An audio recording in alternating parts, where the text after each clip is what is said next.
আমি বাপি বিশ্বাস তোমাদের সকলকে আরও একবার স্বাগত জানাই স্টাডি কেয়ার ডাব্লিউবি ইউটিউব চ্যানেলে। তো আজ থেকে আমাদের ক্লাসগুলো স্পেশালি শুরু। তো আমরা দেখতেই পাচ্ছি স্ক্রিনে কিন্তু লেখা আছে, স্ক্রিন বলছি সরি, এটা আমাদের হোয়াইট বোর্ডে কিন্তু লেখা আছে, দেখো major on Bangla. Major on বাংলার আজকে আমাদের প্রথম ক্লাস, তার জন্য লেখা আছে ক্লাস 1। আর ক্লাস 1-এর যে টপিক সেটা হচ্ছে চর্যাপদ। তো চর্যাপদ থেকে আমরা স্পেশালি প্রথম কয়েকদিন চর্যাপদ থেকে যে সমস্ত গুরুত্বপূর্ণ প্রশ্ন এবং উত্তরগুলো আমাদের পড়তে হবে সেগুলো নিয়ে আলোচনা করব। প্রথমে 3 নম্বরের প্রশ্নগুলো আলোচনা করব, যাতে করে 6 নম্বরের প্রশ্ন এবং 10 নম্বরের প্রশ্নগুলি বুঝতে আমাদের সুবিধা হয়। বোঝা গেল? তো চর্যাপদ থেকে যে কয়েকটা 3 নম্বরের প্রশ্ন পড়তে হবে মোটামুটি 5-6টা ক্লাসের মধ্যে, সেটা আমরা আলোচনা করে দেবো। এবার দেখো আজকের এই ভিডিওটিতে আমরা যে প্রশ্নটির উত্তর সম্পর্কে আলোচনা করব, প্রশ্নটি তোমরা দেখতে পাচ্ছ, চর্যাপদ কে আবিষ্কার করেন। দেখো প্রশ্নটি মোস্ট ইম্পর্টেন্ট, আর আমাদের সিলেবাসের অন্তর্গত এই যে টপিক চর্যাপদ, এটা গুরুত্বপূর্ণ একটা টপিক, এবং চর্যাপদ থেকেই স্পেশালি কয়েকটা ক্লাস আমরা নিয়ে আসবো। আর আমাদের আজকের ক্লাস প্রথম ক্লাস, প্রত্যেক দিন ক্লাস আসবে সকালবেলা। তো আমাদের টাইমটাকে ফিক্সড করা হয়েছে, সকাল মানে 8:30 9টার দিকে তোমাদের ক্লাস কিন্তু চলে আসবে, বা 8টা থেকে 9টার সময় তোমরা তোমাদের এই যে বাংলার ক্লাসটা পেয়ে যাবে। তো যাই হোক, প্রশ্নটির উত্তরটা আমরা আলোচনা করছি। প্রশ্নটি অবশ্যই খাতায় লিখে রাখবে। প্রশ্নটিতে জানতে চাইছে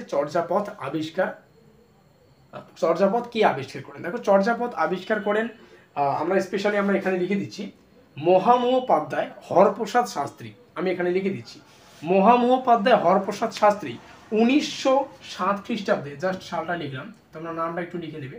1907 খ্রিস্টাব্দে বা সালে নেপালের রাজদরবার থেকে কিন্তু, বা রাজদরবারের গ্রন্থাগার থেকে এই যে চর্যাপদ, সেই চর্যাপদকে কিন্তু আবিষ্কার করেন। আবারও বলছি, মহামহোপাধ্যায় হরপ্রসাদ শাস্ত্রী নেপালের রাজদরবারের গ্রন্থাগার থেকে এই যে 1907 সালে এই চর্যাপদকে আবিষ্কার করেন।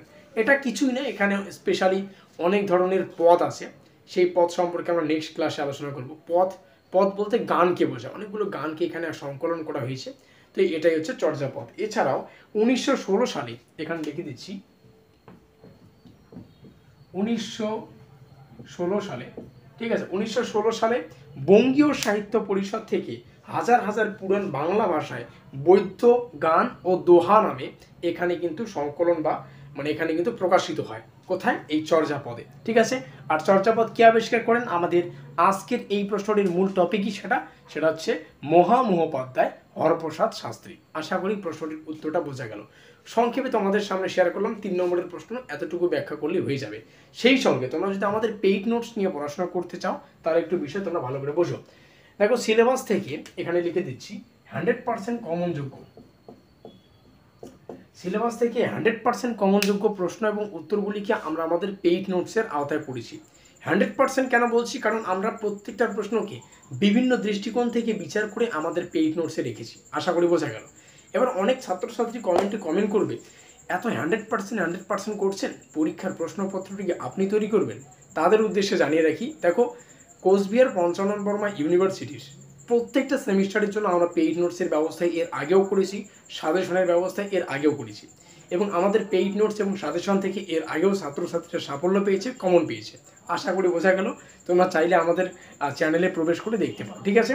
তো আমরা সিলেবাস থেকে 3, 6 এবং 10 নম্বরের স্পেশালি আমাদের পরীক্ষায় 3 ধরনের প্রশ্ন আসে, 3, 6 এবং 10। তো 3, 6 এবং 10 নম্বরের গুরুত্বপূর্ণ প্রশ্ন এবং উত্তরগুলিকে আমরা আমাদের পেইড নোটসে রেখেছি। এটা পিডিএফ মারফত তোমরা পাবে, হোয়াটসঅ্যাপ পিডিএফ মারফত তোমরা পাবে, কম্পিউটার টাইপিং নোট। আর এখানে তোমরা হোয়াটসঅ্যাপ নম্বর দেখতে পাচ্ছ, এখানে তোমরা যোগাযোগ করতে পারো। দেখো খুব ভালো হবে যদি সেমিস্টারের শুরুতেই নোটপত্রগুলো নিয়ে তোমরা সেভাবেই প্রস্তুতিটা চালিয়ে যাও। এটাই খুব ভালো হবে, এটাই মোক্ষম একটা সুযোগ। বোঝা গেল? আর একটা বিষয় যেটা বলতে চাইলাম, প্রশ্নটি একটু ভালো করে লিখে রাখবে। আর তোমরা যদি প্রত্যেকদিন সকালে এই ক্লাসগুলো করো, তো প্রত্যেকটা জাস্ট বেসিক আইডিয়া চলে আসবে। আর নোটপত্রগুলো যদি নিয়ে রাখো, তাহলে তোমাদেরই সুবিধা। তো যাই হোক, ভিডিওটি ভালো লাগলে অবশ্যই লাইক করে দিও, বন্ধুদের কাছে শেয়ার করে দিও। আমাদের আজকের এই স্পেশাল ভিডিওটি এই পর্যন্তই।